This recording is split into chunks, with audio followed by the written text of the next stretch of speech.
हे दोस्तों, कैसे हैं आप सब। उम्मीद करता हूँ भाई आप लोग अच्छे होंगे, बढ़िया होंगे। दोस्तों, आज के समय में जब भी साइंस एंड टेक्नोलॉजी की बात होती है ना, तो सबसे पहले चीन, जापान, साउथ कोरिया और अमेरिका जैसे देशों का नाम ही ख्याल में आता है। ये सभी देश आज टेक्नोलॉजी के मामले में काफी आगे हैं। आज जापान के रेस्टोरेंट्स में रोबोट्स वेटर का काम कर रहे हैं। अमेरिका ड्राइवरलेस गाड़ियां चला रहा है। चीन में तो दुनिया भर में इस्तेमाल होने वाले सभी इलेक्ट्रॉनिक डिवाइस बन रहे हैं। गाड़ियों और होम अप्लायंस के मामले में साउथ कोरिया की टेक्नोलॉजी का कोई जवाब नहीं। आज भारत विश्व की तीसरी सबसे बड़ी अर्थव्यवस्था है, लेकिन इसके बावजूद साइंस एंड टेक्नोलॉजी के मामले में भारत का वैश्विक स्तर पर कोई भी नाम नहीं आता।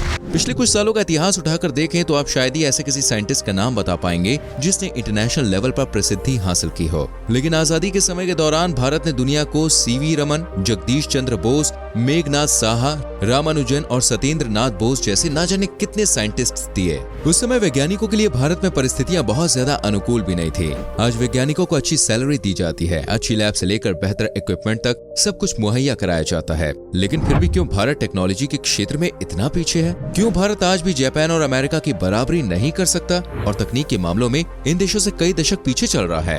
इन सब के बारे में दोस्तों आज की वीडियो में हम विस्तार से जानेंगे। बस आप वीडियो के अंत तक हमारे संग बने रहिए। ये बात तो दोस्तों हर कोई जानता है कि आज भारत के युवाओं में जो क्षमता और टैलेंट है वो दुनिया के अन्य किसी भी देश के युवाओं के पास नहीं है। दुनिया भर की बड़ी बड़ी कंपनियों में आज भारत के नौजवान टॉप पोस्ट पर काबिज हैं। इसके अलावा इंजीनियर्स, डॉक्टर्स और न जाने कितने ही प्रोफेशनल भारतीय आज अन्य देशों में जाकर अपनी सेवा प्रदान कर रहे हैं। भारत में विज्ञान का विकास न होने का एक प्रमुख कारण ब्रेन ड्रेन है। बचपन से लेकर कॉलेज तक या स्कूल तक की पढ़ाई लोग भारत में करते हैं, लेकिन इसके बाद हायर स्टडीज के लिए जो अफोर्ड कर सकते हैं वो विदेश चले जाते हैं। विदेश जाने के बाद जब युवाओं से पूछा गया कि कितने लोग भारत वापस आना चाहते हैं, तो उनमें से 75% युवाओं ने हाँ में जवाब दिया। लेकिन आंकड़े बताते हैं कि बाहर जाने के बाद सिर्फ 5% युवा ही वापस भारत आते हैं। असल में दोस्तों बात यह कि भारत में सच्चे टैलेंट को इग्नोर किया जाता है। यहाँ क्षमता और हुनर को नहीं बल्कि जाति और पैसे के बल पर लोग आगे बढ़ते हैं। अगर कोई युवा कुछ नया करने के बारे में सोचे या आविष्कार करे तो उसके आविष्कार को भी बेकार करार दिया जाता है। वहीं विदेशों में प्रतिभाशाली युवाओं को काफी अच्छे पैकेज कंपनीज देती है। उनके छोटे छोटे आविष्कारों की भी अच्छे से कद्र की जाती है।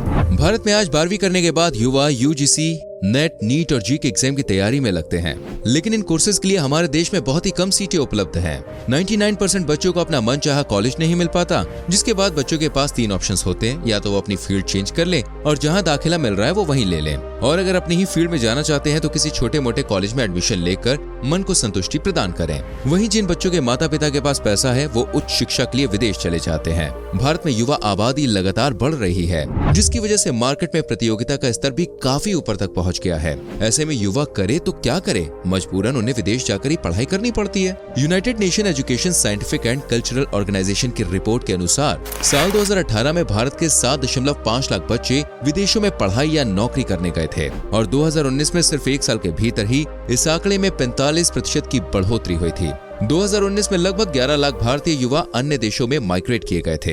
एशियन इकोनॉमिक इंटीग्रेशन रिपोर्ट में सबसे ज्यादा इंटरनेशनल लेवल पर माइग्रेट करने वाले देशों में भारत टॉप पे था।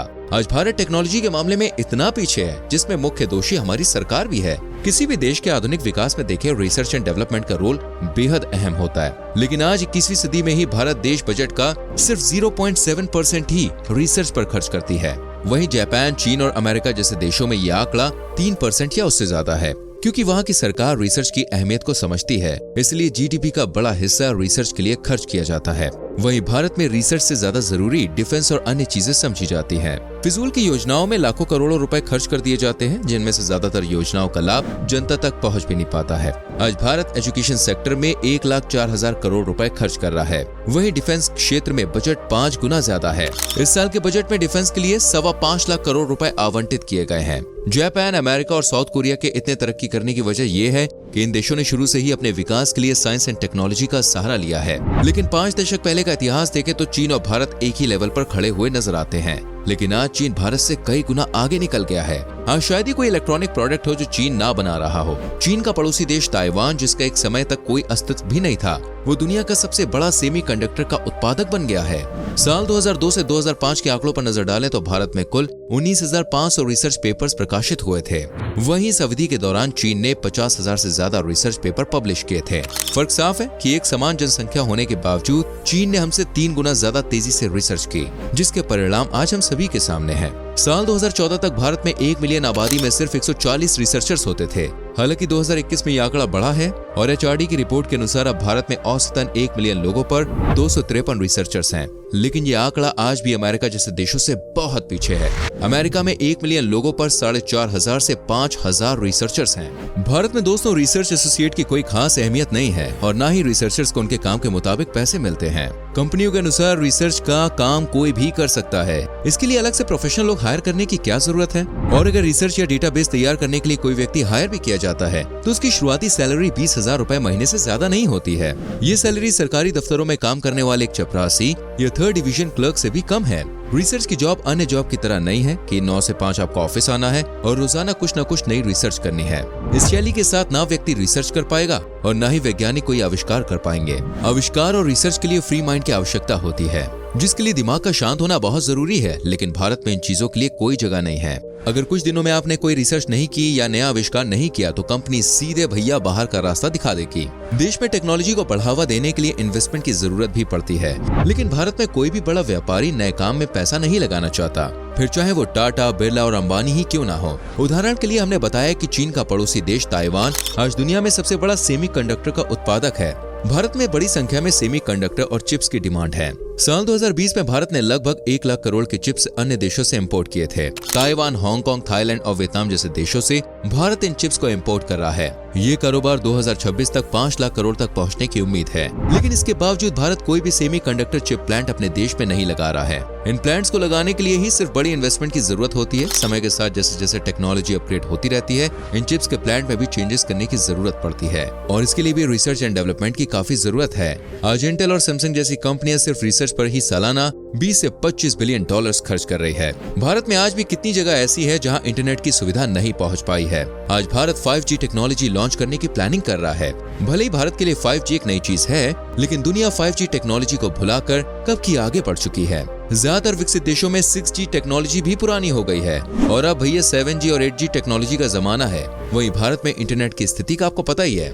दुनिया में कई देश अपनी जरूरत की ज्यादातर बिजली का उत्पादन न्यूक्लियर एनर्जी के जरिए कर रहे हैं, लेकिन भारत न्यूक्लियर पावर प्लांट की बजाय हाइड्रो पावर प्लांट और सोलर पावर प्लांट पर ज्यादा जोर दे रहा है। सन 1969 में भारत में पहला न्यूक्लियर पावर प्लांट महाराष्ट्र के तारापुर जिले में लगा था और उम्मीद ऐसी की जा रही थी कि आने वाले समय में संख्या में तेजी से इजाफा होगा। लेकिन लगभग 50 साल बीत जाने के बाद भी आज भारत में सिर्फ 7 न्यूक्लियर पावर प्लांट ही संचालित हैं, जिनमें 22 रिएक्टर्स की मदद से 7000 मेगावाट से भी कम बिजली का उत्पादन हो रहा है। असल में हमारे देश में न्यूक्लियर पावर प्लांट लगाने में सबसे बड़ा रोड़ा राजनीतिक अर्थव्यवस्था रहा है। विपक्ष में चाहे कोई भी पार्टी क्यों ना हो, ऑपोजिशन के नेता हमेशा ही सत्ताधारी सरकार का विरोध करेंगे। न्यूक्लियर पावर प्लांट लगाने में बड़े पैमाने पर यूरेनियम की आवश्यकता पड़ती है। भारत में यूरेनियम का कोई भी बड़ा भंडार मौजूद नहीं है। अन्य देशों से यूरेनियम इंपोर्ट कर पावर प्लांट संचालित करना काफी महंगा भी साबित होता है। अन्य देशों में स्कूल लेवल से ही बच्चों को आविष्कारों के बारे में बताना शुरू कर दिया जाता है।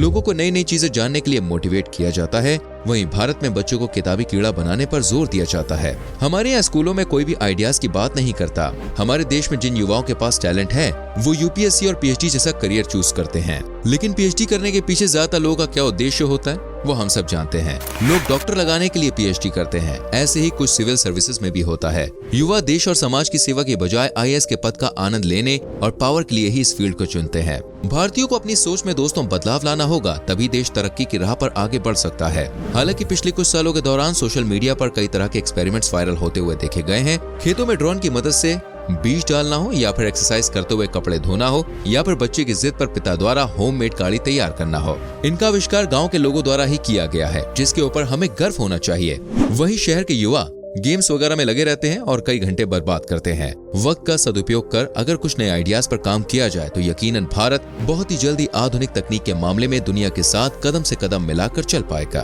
उम्मीद करते हैं दोस्तों आज की वीडियो आपको पसंद आई होगी। आपके हिसाब से भारत क्यों टेक्नोलॉजी में इतना पीछे है और कैसे भारत आधुनिक क्षेत्र में तरक्की कर सकता है, इस बारे में आपके क्या विचार हैं कमेंट कीजिए, वीडियो को लाइक करके शेयर कीजिए और आने वाली वीडियोस को देखने के लिए चैनल को सब्सक्राइब करके बेल आइकन प्रेस कीजिए, जिससे आपसे कोई भी वीडियो मिस ना हो। मिलते हैं फ्रेंड्स अगली वीडियो में। अपना बहुत ख्याल रखिए। Bye bye, take care.